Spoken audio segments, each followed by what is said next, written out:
सद्गुरु तेरा ही आसरा। Bell icon का बटन दबाकर चैनल को सब्सक्राइब करें। प्रेमी हाथी सिंह गांव विकरवाली, जिला हनुमानगढ़, राजस्थान से कुल मालिक की रहमत का एक प्रत्यक्ष परिणाम इस प्रकार बयान करता है। सन 1986 में एक रात वह अपने मकान में खूब गहरी नींद में सो रहा था।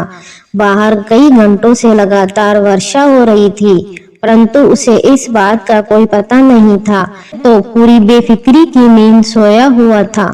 अचानक उसे 2-4 जबरदस्त आवाजें सुनाई दी, जैसे उसका नाम लेकर उसे कोई कुछ कह रहा हो, परंतु प्रेमी ने न तो उन आवाजों की तरफ कोई ध्यान दिया तथा न ही उन्हें समझने की कोशिश की। आवाज सुनकर भी वह फिर से गहरी नींद में सो गया। उससे थोड़ी देर बाद अचानक उसे हाथों की कठोर पकड़ का एहसास हुआ। कुल मालिक की उस अज्ञात शक्ति ने प्रेमी को बाजू से पकड़कर बैठा दिया और इसके साथ ही कड़कती आवाज में चेतावनी दी, अरे बेवकूफ, मकान की छत गिरने वाली है, तुरंत बाहर निकल जा। उस जबरदस्त तेज आवाज को सुनकर प्रेमी हाथी सिंह उसी वक्त चारपाई से उठकर खड़ा हुआ और चारपाई को खींचकर बाहर निकालने लगा। अभी वह आधी चारपाई ही खींच पाया था कि सचमुच ही मकान की छत नीचे आ गिरी। वह भयानक दृश्य देखकर उसने उसी वक्त अपनी आंखें बंद कर ली। थोड़ी देर बाद प्रेमी ने ज्यों ही अपनी आंखें खोली तो उसे परमपिता शाह सतनाम सिंह जी महाराज के प्रत्यक्ष दर्शन हुए।